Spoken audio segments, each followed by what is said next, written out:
Voy para arriba, vamos a tener la reflexión final. No estamos en Estados Unidos como para que el púlpito emergiera apretando un botón eléctricamente desde abajo, pero aquí estamos y esta mañana queremos reflexionar sobre las evidencias de la resurrección del Señor Jesús. Y vamos a leer en la epístola de San Pablo a los Corintios, en el capítulo 15, hablando de las evidencias de la resurrección. Pablo fue un gran apóstol que se dedicó en su apologética a defender y a ser testigo con los otros apóstoles de la resurrección del Señor. Y vamos a leer antifonalmente. Yo voy a leer los versículos impares y ustedes sentados los versículos pares. Como me gustaría que alguien acompañara. A ver, le voy a pedir a Rubén Panoto si puede venir aquí. ¿Dónde está? Que tome un micrófono. Ya lo tengo, sí. Tome un micrófono para acompañarme en los versículos pares.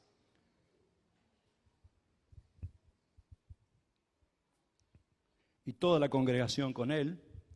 Estamos leyendo la Biblia, la palabra de Dios, en la carta de San Pablo a los Corintios. Dice así: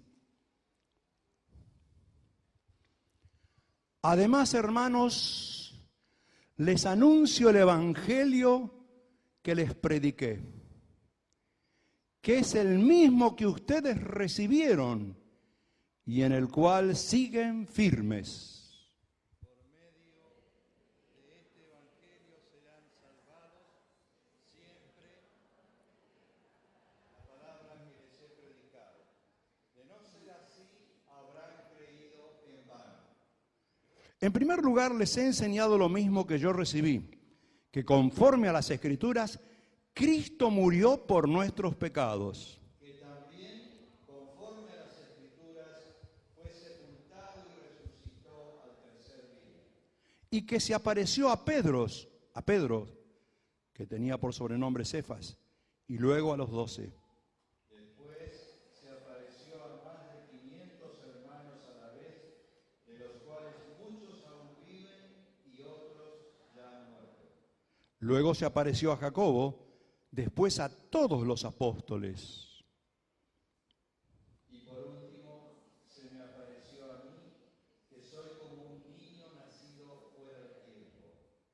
A decir verdad, yo soy el más pequeño de los apóstoles, y no soy digno de ser llamado apóstol, decía San Pablo, porque perseguía la iglesia de Dios.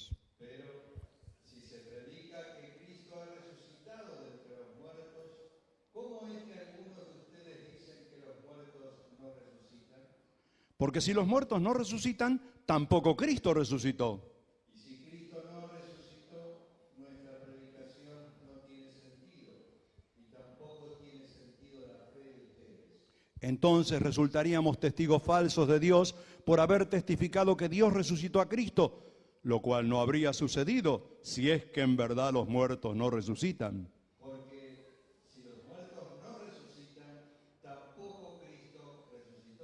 Y si Cristo no resucitó, la fe de ustedes no tiene sentido y ustedes todavía están en sus pecados. En tal caso, también los que murieron en Cristo están perdidos. Si nuestra esperanza en Cristo fuera únicamente para esta vida, seríamos los más desdichados de todos los hombres. Pero el hecho es que Cristo ha resucitado de entre los muertos como primicias de los que murieron. Porque así como la muerte vino por medio de un solo hombre, también por medio de un solo hombre vino la resurrección de los muertos. Pues así como en Adán todos mueren, también en Cristo todos serán vivificados. Es palabra del Señor. Amén. Gracias, Rubén. ¿Saben ustedes que hay por lo general algunos aspectos por los cuales las personas se sienten obstaculizadas? Es como que tienen dificultades y un escollo para poder creer. Por lo general, los que no creen se oponen a la creación de Dios. Tienen problemas con la creación. Les resulta difícil pensar que una sola mente haya planificado todo. En realidad es mucho más fácil pensar que una mente lo planificó, que todo haya sido resultado de una mera casualidad. Otro obstáculo tremendo que las personas tienen es la soberbia, la soberanía absoluta de Dios. Y la soberbia humana no acepta el que haya una mente superior que todo lo ha digitado, que todo lo ha planificado y que tiene el poder para indicarnos cuál debe ser nuestra forma de vivir aquí en la tierra. Tal vez el tercer obstáculo es el nacimiento virginal. Hay muchos que dicen soy cristiano pero no creo que nació de una virgen. Nosotros respetamos, admiramos y exaltamos la misión de la bienaventurada Virgen María, porque ella fue el vehículo utilizado por Dios, vehículo humano para traer a Jesús a la tierra, el que sería llamado Hijo del Altísimo, Hijo de Dios por parte de Padre, perfecto ser humano por parte de Madre. Si Cristo no nació de una virgen, entonces un profeta más, no es el Hijo de Dios. Pero gracias a Dios que creemos en el nacimiento virginal. El cuarto obstáculo, y tal vez el más importante, es que muchas personas dicen, yo soy cristiano, creo en Cristo, pero no creo en la resurrección. ¿Para qué era necesario que Él resucitara? Eso arruina toda la historia. Déjenme un Cristo que fue un hombre que se destacó, una persona que predicó como nadie antes, que contó parábolas extraordinarias, que realizó milagros portentosos, pero al fin y al cabo lo mataron en una cruz. Y no me vengan con la historia de que resucitó. Primero queremos decir que a Cristo no lo mataron. Él dijo, yo entrego mi vida, yo la pongo y yo la volveré a tomar, prediciendo su resurrección. En realidad, muchos que no creen dicen, ustedes los cristianos tienen un problema, es que tienen una fe ciega y se han suicidado intelectualmente. No piensan, no razonan y tienen una fe irracional. Vamos a afirmar en esta mañana que es imposible disfrutar y sentir la fe creyendo en el corazón si la mente rechaza lo que creemos. Dios nos hizo con un corazón y un cerebro que fueron creados para trabajar y para creer en perfecta armonía. Por lo tanto, el gran mandamiento que nuestro Señor Jesucristo recalcó y que era el resumen de la ley, decía, amarás al Señor tu Dios con todo tu corazón, con todos tus sentimientos, con toda tu alma, con toda tu personalidad. Significa con toda tu mente, con todo tu discernimiento y entendimiento y también con todas tus fuerzas. Cristo nunca, ni los discípulos o los apóstoles, pidieron una fe ciega, sino una fe inteligente, una fe que entiende lo que cree. Por eso el Señor Jesucristo dijo, conocerán la verdad, y cuando conozcan la verdad y la entiendan, entonces serán libres. San Pablo afirmaba, yo sé a quién he creído, y sé que es poderoso para guardarme el resto de mi vida y aún por toda la eternidad. Yo sé, tenía razonamiento propio de su fe. Es cierto que la fe o la creencia involucra tres aspectos de nuestra vida: la mente, las emociones y la voluntad. Por lo tanto, la fe a veces va más allá de lo razonable, porque es un don de Dios. No todos pueden creer, es un regalo del cielo, pero siempre la fe es jamás opuesta a la razón. Podemos pensar y desarrollar las evidencias claras de aquello que creemos. Por supuesto que hay algunas excusas intelectuales para no creer, y a veces la más importante es la ignorancia. Es admirable cómo hay personas que hablan en contra de la Biblia y nunca han leído la Biblia, ni la leen diariamente.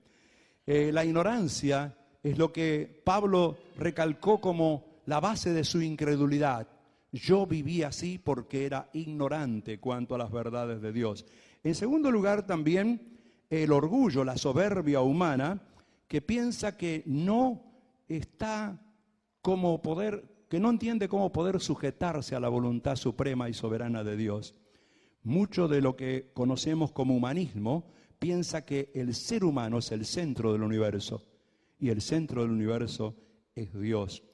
También hay algún problema que tiene que ver con lo moral, porque Jesús dijo, La luz vino al mundo y los hombres amaron más las tinieblas que la luz porque sus obras eran malas.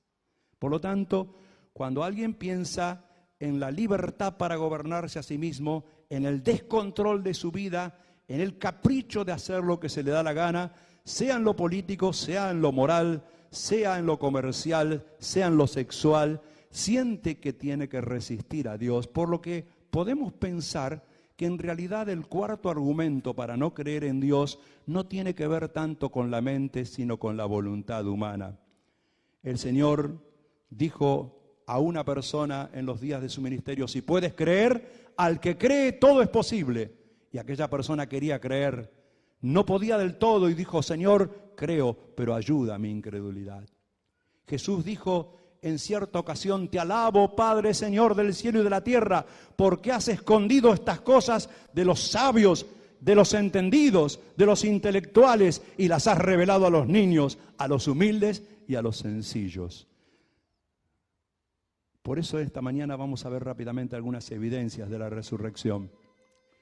Y saben ustedes que en primer lugar tenemos que reconocer las profecías y predicciones sobre la resurrección del Señor.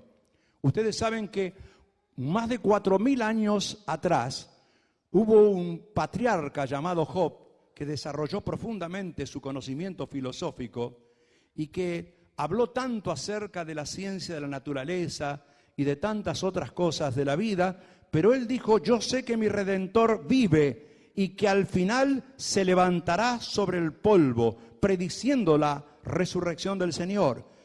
Unos 800 años antes de Cristo, David el rey dijo: no permitirás, oh Dios, que tu siervo quede en el sepulcro, ni que vean su cuerpo corrupción. Isaías el profeta, 700 años antes de Cristo, dijo en el capítulo 53 todo lo que era la descripción de los sufrimientos en la cruz del Cordero de Dios. Y dice al final: cuando haya sido sacrificado y haya ofrecido su vida por el pecado, volverá a la vida. Verá el fruto de su aflicción y se sentirá satisfecho.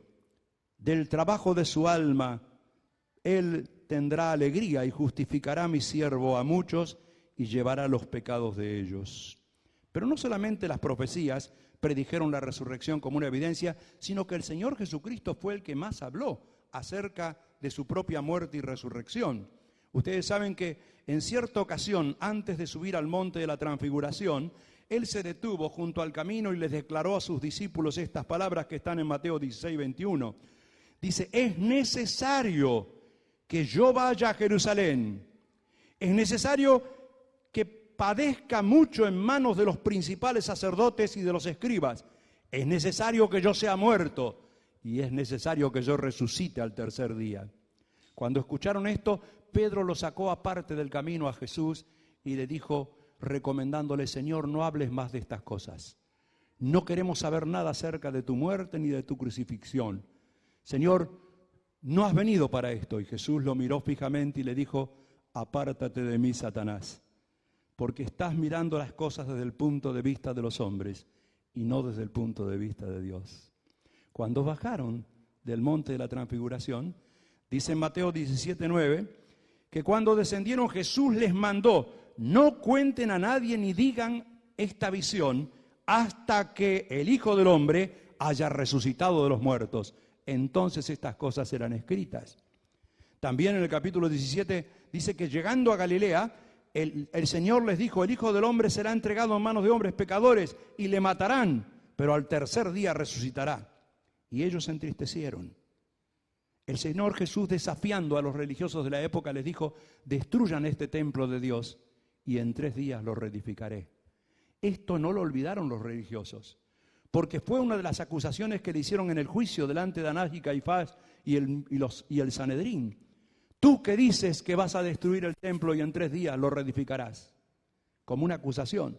Al pie de la cruz también se burlaron de Jesús y le dijeron: tú que eres el Hijo de Dios y que dices que tienes poder para que si el templo es destruido en 3 días lo reedificarás. Se ve que esto estaba bien claro en ellos, el tema de la resurrección. Cuando ellos fueron a Pilato a pedir una guardia, le dijeron: este impostor no olvidamos que dijo que al tercer día resucitará. No sea que los discípulos roben su cuerpo y la mentira postrera sea peor que la primera. No solamente las profecías hablaron como una evidencia de la resurrección. Otra evidencia de la resurrección era la veracidad de la muerte de Jesús. Ustedes saben que hay un argumento que surgió entre los intelectuales y entre los ateos en el siglo XVII y XVIII, fue muy fuerte, diciendo que Jesús nunca murió, que Jesús fue retirado antes de tiempo de la cruz y fue colocado en un sepulcro, en una pieza, para reponerse de sus heridas mientras era atendido por sus discípulos y que al tercer día aparecía recuperado. Esta idea se propagó mucho en Europa y en otros lugares, refutando la muerte del Señor Jesús, porque en realidad cuando eran crucificados a veces estaban hasta 2 y 3 días en su agonía antes de morir. Ustedes saben que fueron los judíos que precipitaron un pedido a Pilato diciendo: no permitas que los cuerpos de los crucificados estén sobre la cruz al atardecer del día viernes, cuando salga la primera estrella indicando el día del Shabbat, del reposo. Trata de apresurar sus muertes. Por lo tanto, es interesante ver la veracidad de la muerte del Señor Jesús. Él fue torturado antes de ser muerto. Ustedes saben que el flagrum, llamado el látigo romano, con esa palabra que luego deriva la palabra flagelo, porque flagelaba el cuerpo, también era llamado el gato de 7 colas, porque tenía 7 rebenques de ese látigo que estaban entrelazados con cueros, tejiendo huesos duros y pedazos de metal. Esos latigazos desgarraban el cuerpo. Las venas aparecían, los tendones salían a la luz. A veces los intestinos salían a la luz cuando era azotado una persona como fue azotada Jesús. Y luego de los azotes le incrustaron aquella corona de espinas en su cabeza. Como si esto fuera poco, le cargaron una pesada cruz que llevó por el Vía Crucis, que era un sendero tortuoso ascendente hasta el monte de la Calavera, atravesando la puerta norte de la ciudad de Jerusalén, que era la puerta de Damasco, y allí estaba el monte que tenía un aspecto de calavera. Un monte que detrás tenía un hermoso huerto, pero adelante era roca descubierta viva, con las cavidades oculares y la proyección maxilar. Por lo tanto, Jesús subió a ese monte, después de haber sido torturado y herido. Allí fue atravesado por aquellos clavos rústicos, clavos que hacía un herrero simplemente con puntas, eran pedazos de metal que incrustaron sus manos y sus pies. La cruz fue erguida sobre el pozo, los huesos se descoyuntaron y Jesús sufrió las calamidades de la cruz. Jesús sufrió esas torturas por nosotros y no maldijo, no pronunció ninguna maldición como solían hacer los que eran ejecutados. Maldecían a la multitud que los miraba, gritaban por sus heridas crueles. Muchos de los que han sido ejecutados, aún en nuestro tiempo, pronunciaron palabras de maldición. Recuerdo a Saddam Hussein, antes de ser ahorcado, dijo: los espero a todos en el infierno, allí vamos y allí nos vamos a encontrar. Jesús dijo: Padre, perdónalos porque no saben lo que hacen. Mirando al ladrón que le dijo: acuérdate de mí, le dijo: de cierto te digo, hoy estarás conmigo en el paraíso.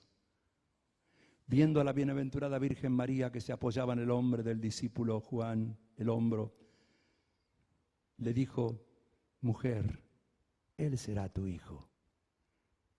Hijo, ella será tu mamá. Y él la abrazó y la retiró de la escena cruel de la cruz. El cielo se oscureció cuando él dijo en hebreo: lama, lama, sabactani. Dios mío, ¿por qué me has desamparado? Luego en agonía tremenda dijo: tengo sed. Sus palabras finales fueron un grito de victoria. Consumado es. Jesús podía morir cuando él quería. Podía salir de su cuerpo, podía hacer lo que nosotros no podemos hacer. Cualquier persona que tiene la intención de suicidarse no puede decir: espíritu, salgamos de este cuerpo. Tiene que atentar contra su cuerpo. Jesús soportó los sufrimientos hasta el final. Y antes que estallara su corazón, Jesús dijo: consumado es. Y luego, inclinando su cabeza, dijo: Padre, en tus manos encomiendo mi espíritu. Jesús murió. La prueba de que Jesús murió es que la tierra tembló, es que aquel que dirigió la crucifixión, aquel centurión, dijo, verdaderamente este es Hijo de Dios. El velo del templo se rasgó por medio de arriba abajo, y entre tantas cosas que sucedieron en esos momentos, también hubo 2 discípulos de Jesús, que eran ocultos, miembros del consejo de la ciudad, miembros del Sanedrín. José de Arimatea y Nicodemos se presentaron ante Poncio Pilato para pedir el cuerpo de Jesús. Si Jesús no hubiera muerto, nunca Pilato hubiera dado el permiso. Hizo verificar que el centurión le dijera que estaba muerto, y entonces dio el permiso para retirar el cuerpo. Jesús fue bajado de la cruz. Gruesas tenazas arrancaron los clavos para poder liberar sus manos y sus pies. Miguel Ángel plasmó en la obra que se encuentra en la capilla central del Vaticano en San Pedro, en el mármol, aquella escena en que la escalera es puesta sobre la cruz y los discípulos retiran el cuerpo de Jesús. Allí están las mujeres. Cristo murió. No solamente tenemos esta evidencia, tenemos la evidencia de que fue sepultado. La sepultura se realizó. La Biblia dice, la base de nuestra fe es que Cristo murió por nuestros pecados y que fue sepultado. ¿Saben ustedes que fue preparado para la sepultura como tenían costumbre los judíos? Lavaron su cuerpo, lo higienizaron, lo pusieron en una sábana limpia, lo ungieron con perfumes aromáticos, lo cubrieron con vendas desde los hombros hasta los pies, cubrieron con un sudario su cabeza, totalmente oprimido, como si fuera una momia. Jesús estaba muerto, fue colocado dentro del sepulcro, en una mesada de piedra que tenía aquel sepulcro cavado en forma de L en la roca. No tenía salida, tenía una sola boca de entrada, una sola puerta pequeña, puerta que fue sellada con una piedra. La Biblia nos enseña que la piedra no estaba cerca de la puerta del sepulcro, la piedra estaba un poquito más arriba. Fue necesario rodarla y utilizar la pendiente del terreno para que la piedra pudiera tapar la boca del sepulcro y asegurar que Cristo estaba muerto. Allí lo dejaron, sin discursos, sin ninguna oración. Volvieron a la ciudad cabizbajos. Pero el sábado a la mañana los judíos reclamaron una guardia. Pilato dijo, bueno, la tienen, son 4 soldados, hagan con ellos lo que mejor les parece. Y los soldados fueron conducidos al lugar de la sepultura. Lo primero que hicieron fue sellar con el sello del Imperio Romano aquella roca. No era un sello que colocaban, eran cuerdas de acero que con clavos eran incrustadas en las paredes del sepulcro, atando y reteniendo la piedra para que nadie la pudiera vulnerar. Pero ¿saben ustedes que todo esto que nos demuestra la evidencia de que Cristo murió por nosotros y que Él estaba muerto, fue realmente sucedido por una cuarta evidencia, los sucesos de la resurrección? Ustedes saben que lo que nosotros sabemos son los que vieron los soldados, los únicos 4 que estaban antes que rompiera el alba en aquella noche oscura del sábado al domingo. Ellos estaban guardando vigilia sobre ese lugar y de repente vieron un rayo que descendió del cielo. La Biblia dice que fue un ángel. Al tocar la tierra se produjo un terremoto en todo Jerusalén. Y el ángel con un solo gesto de su mano arrancó la piedra, una piedra muy pesada que en pendiente hacia arriba era imposible de movilizar, y la corrió y se sentó sobre la roca. Los soldados cayeron como muertos. La Biblia dice que los soldados volvieron a la ciudad despavoridos y luego le dijeron a los principales sacerdotes lo que había sucedido, y ellos trataron de sobornarlos y le dijeron, ustedes digan que estaban dormidos y que los discípulos los robaron. Ellos dijeron, pero el gobernador se va a enterar. Cuando el gobernador se entere, nosotros vamos a salvarlos a ustedes. Y ellos recibieron la coima, recibieron eso y difundieron esas palabras. Pero había mujeres valientes que esa mañana fueron al sepulcro antes que amaneciera. María Magdalena, y otras mujeres con ella llegaron al sepulcro y encontraron al ángel sentado sobre la roca, pensando quién nos quitará la piedra para poder ungir de vuelta su cuerpo con perfumes aromáticos. Pero saben ustedes, las palabras que el ángel pronunció sobre aquella roca son palabras que jamás hemos leído en el epitafio de ninguna tumba. No está aquí porque ha resucitado, como dijo. Miren el lugar donde fue puesto el Señor. Y las mujeres no se atrevieron a entrar. Y volvieron algunas, y María Magdalena se volvió al sepulcro, y en un recodo del huerto Jesús se apareció a las mujeres que regresaban a Jerusalén y les dijo: salve. Y ellas se postraron a sus pies y le adoraron. María miraba hacia el sepulcro y de repente se proyectó detrás de ella la sombra de una persona. Al darse vuelta ella pensó que era el cuidador del huerto y le dijo: si tú lo has llevado, dime dónde lo has puesto y yo lo llevaré. Pero Jesús le dijo una sola palabra: María. Y ella cayó postrada a sus pies y le dijo: Maestro, no me toques, voy a mi Padre y a vuestro Padre, a mi Dios y a vuestro Dios. Di a mis hermanos que yo he resucitado y que voy delante de ellos a Galilea. Volvieron las mujeres a Jerusalén, contaron a Pedro y a los discípulos que estaban en el aposento alto.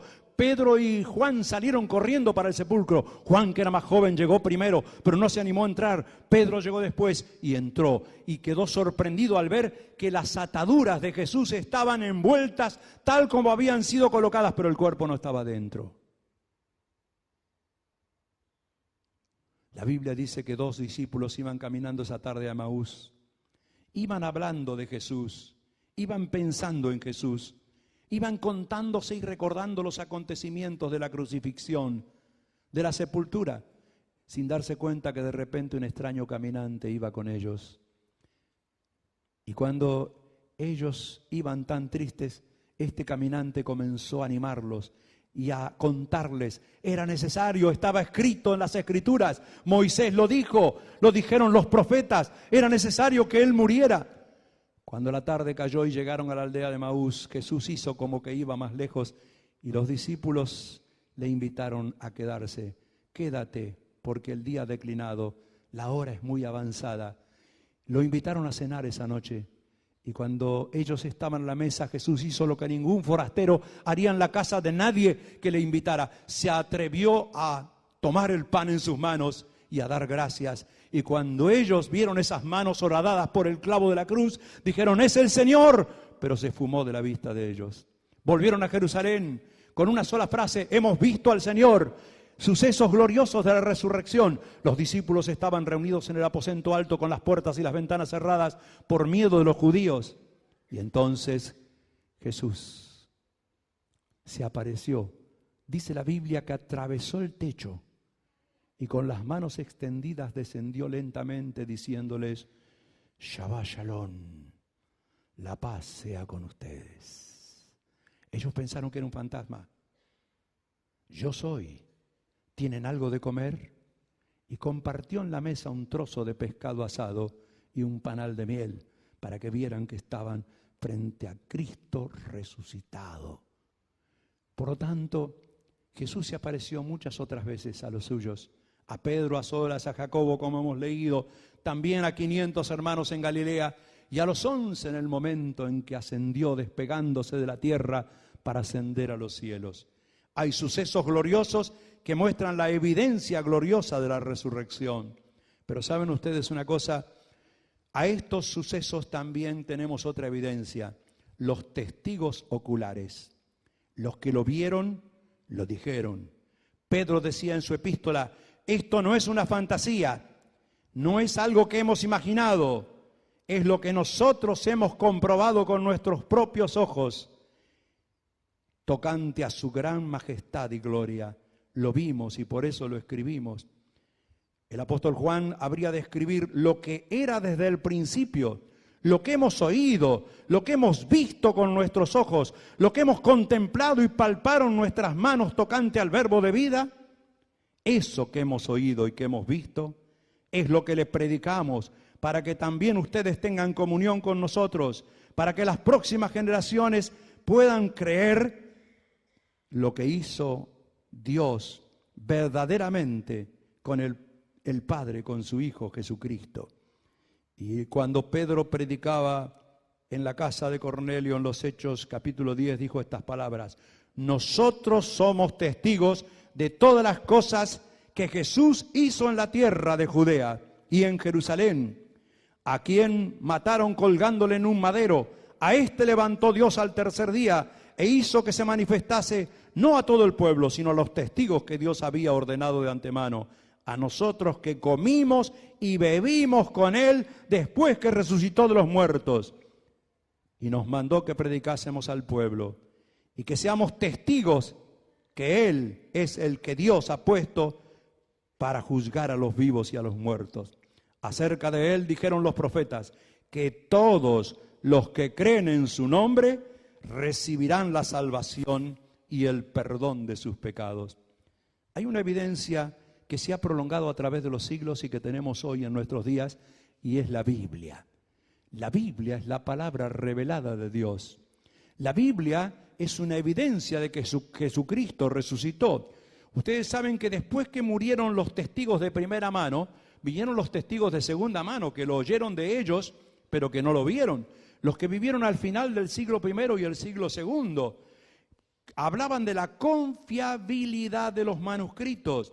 Clemente, Tertuliano, Ireneo, Policarpo, Justino y Orígenes fueron los padres de la iglesia en el segundo siglo, y ellos hablaron de estas cosas, que las conocían y conocían a personas que vivieron y que las pudieron presenciar. La Biblia fue recopilada por San Jerónimo en el siglo III. 34 años estuvo en un convento en Belén para recopilar el Nuevo Testamento, y fue publicada por primera vez por orden del emperador Constantino en el año 325, cuando Constantino se convierte al Señor. Y no sabemos bien sobre la veracidad de su conversión, pero sabemos que a él le debemos que el día domingo sea un día feriado en todas las naciones como el día del Señor. Él estableció que se levantaran templos y él hizo copiar las primeras 50 Biblias manuscritas, códices de los cuales hay actualmente en el Museo del Libro en Jerusalén, copia en el Museo del Vaticano, en el Museo de Alejandría y en otros museos, el de Londres también, de aquella época. Pero saben ustedes que si hay descubrimientos arqueológicos que justifican la veracidad de la Biblia, lo más importante es lo que pasó en 1947, en marzo o en abril, cuando un pastor de cabras en la zona de Qumran, al oeste del Mar Muerto, tiró una piedra en una caverna para buscar una cabra perdida y sintió que se quebraron tinajas, vasijas de alfarería. Entraron con antorchas y descubrieron varios jarrones con rollos de 1900 años atrás, algunos de 2000 años atrás. El rollo del profeta Isaías se calcula que fue copiado 100 años antes de Cristo. Eran recopias de la profecía de Isaías. El capítulo 53 está intacto en el Museo de Jerusalén. Es un rollo de 8 metros de largo por 25 centímetros de ancho. Allí está escrito lo que hemos leído en esta mañana, que Él murió y que Él iba a resucitar. Es una evidencia gloriosa la Biblia. No hay ningún libro que tenga la autoridad de la Biblia. No hay ningún tratado científico que tenga la autoridad de la Biblia. La Biblia es única. Fue escrita en 1600 años por 40 autores distintos durante 60 generaciones y tiene una gloriosa armonía. Tiene continuidad histórica porque ninguno va tan atrás ni ninguno va tan adelante. Es el libro más traducido a más de 3000 idiomas y dialectos en el mundo. Ha tenido supervivencia en el tiempo, en las edades y en las épocas. Aún con la persecución, y aún cuando Hitler dijo no podemos destruir la Biblia quemando sus hojas, tenemos que destruir al pueblo de la Biblia, hay que destruir a todos los judíos, y entonces se destruye la promesa que Dios ha dado a Abraham. Aún cuando él pensó que ya estaba al punto de cumplir esa idea diabólica, entonces fue derrotado y aplastado. La Biblia es invencible, la Biblia tiene supervivencia a toda la crítica que se puede hacer sobre ella. Es el libro que imparte la mejor enseñanza al ser humano y es la única que revela el plan de la salvación para los seres que habitamos en este planeta. Por lo tanto, la última evidencia que quiero mencionar en esta mañana es la irrefutable, la innegable, la que nadie puede refutar. Es la experiencia personal de cada uno que ha creído en Cristo. Eso es irrefutable. Cada uno tiene su propia historia. Cada uno tiene su propio testimonio. Cada uno sabe cómo Dios se le presentó, cómo Dios se le reveló. Y saben ustedes que es irrefutable porque San Pablo dijo, no hay poder diabólico ni en el cielo, ni en la tierra, ni debajo de la tierra que nos pueda arrebatar y quitar esa fe que poseemos en Cristo Jesús, el amor que ha derramado sobre nosotros. Es tan irrefutable como aquel ciego que Jesús sanó y que los religiosos discutían con él y le decían, ¿cómo te hizo? ¿Por qué lo hizo así? Yo no sé cómo lo hizo, porque ese hombre es pecador. Yo no sé si es pecador, yo solo una cosa sé, que yo antes era ciego y ahora veo. La fe es algo irrefutable. La fe la sentimos cada uno en el corazón. La fe es la realidad del Espíritu Santo en nuestra vida. De lo que dijo San Pablo, vivo no ya yo, ahora vive Cristo en mí. El fervor, el entusiasmo, la certeza de la fe. Ahora creemos con la mente y creemos con el corazón. No seremos arrebatados jamás al territorio de la duda. Si investigamos algo será para afirmar nuestra fe, nunca para cuestionar nuestra fe. Porque la fe nuestra es incuestionable. Cristo está vivo y porque Él vive, nosotros viviremos también con Él. Así dice la Biblia. Pero ¿cuáles fueron los resultados de la resurrección del Señor? Permítanme decirlo en pocas palabras. El primer resultado es que Satanás fue derrotado. Satanás es un ángel caído, poderosísimo, que se mueve a gran velocidad en el siglo XXI porque sabe que le queda poco tiempo. Satanás ha sido derrotado.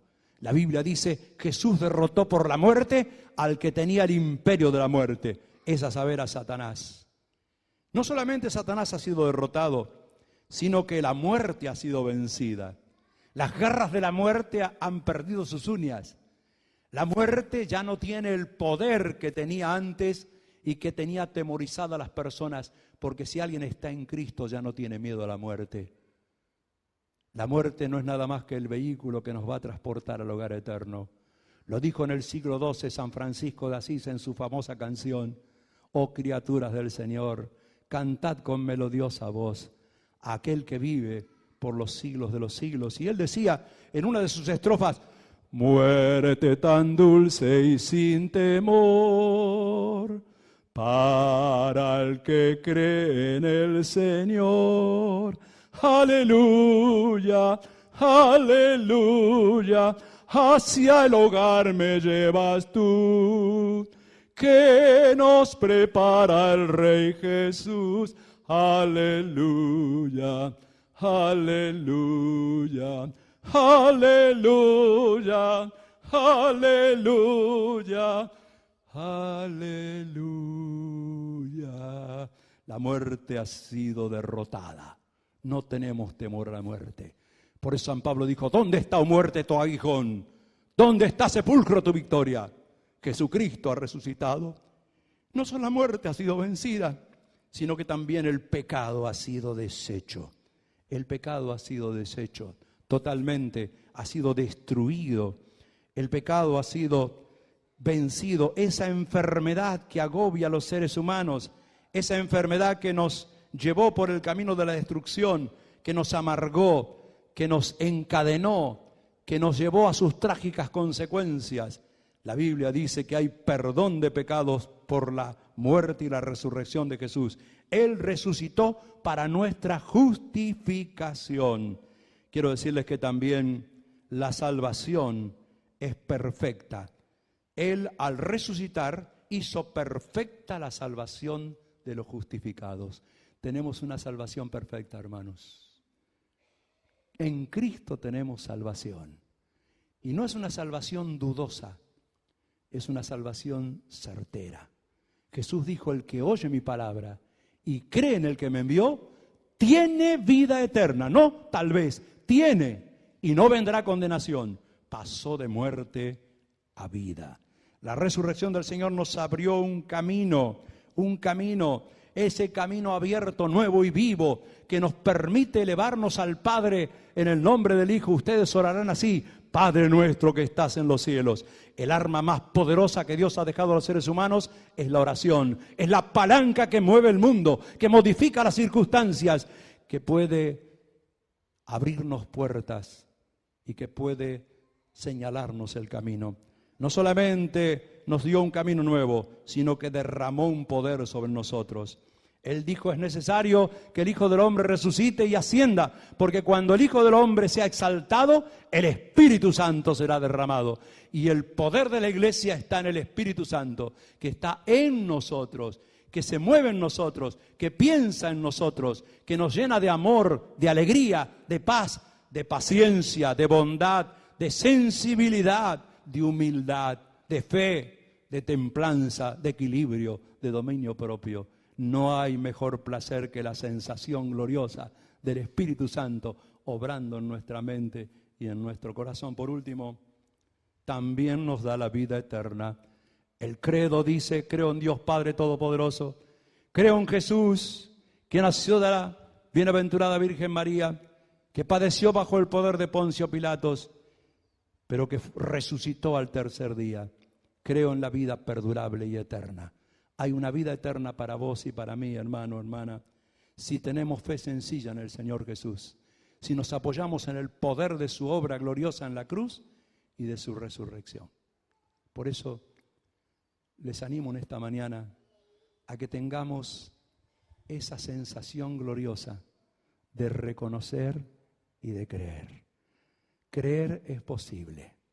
Solamente tenemos que rendirnos a sus pies, reconocer nuestras limitaciones y nuestros pecados, pedir perdón y saber que un día, más allá de nuestra vida, cuando el calendario haya llegado hasta el final en nuestros días, seremos recibidos en la gloria.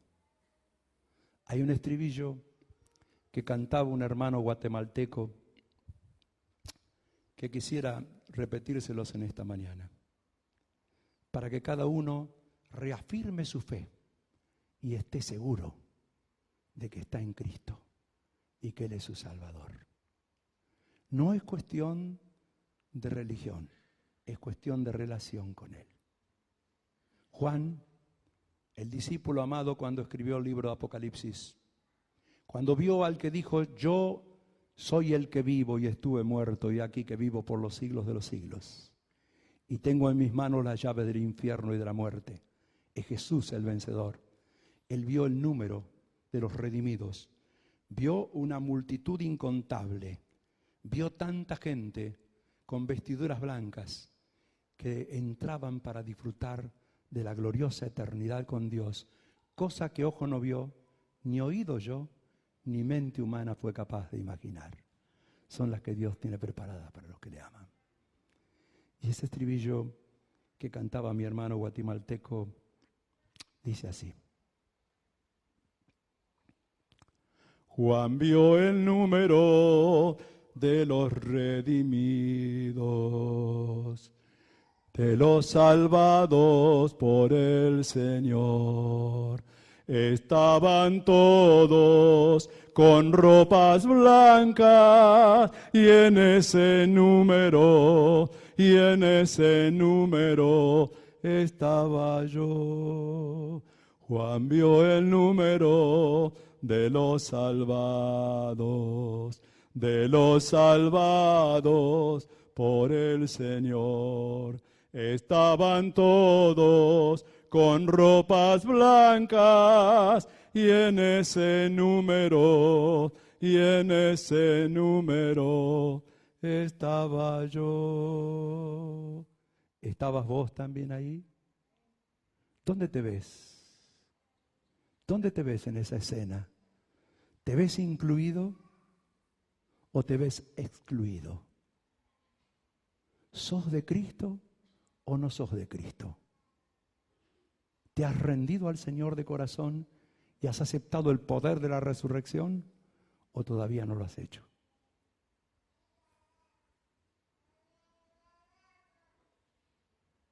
Vamos a cantarlo diciendo estaba yo. Si lo sentís de corazón. Yo sé que todo esposo quisiera decirle a su esposa, estabas vos. Que toda esposa quisiera decirle a su esposo, vos estás allí. Pero lo importante es que cada uno pueda decir, allí estoy yo. Juan vio el número de los salvados por el Señor. Estaban todos con ropas blancas y en ese número estaba yo. Y en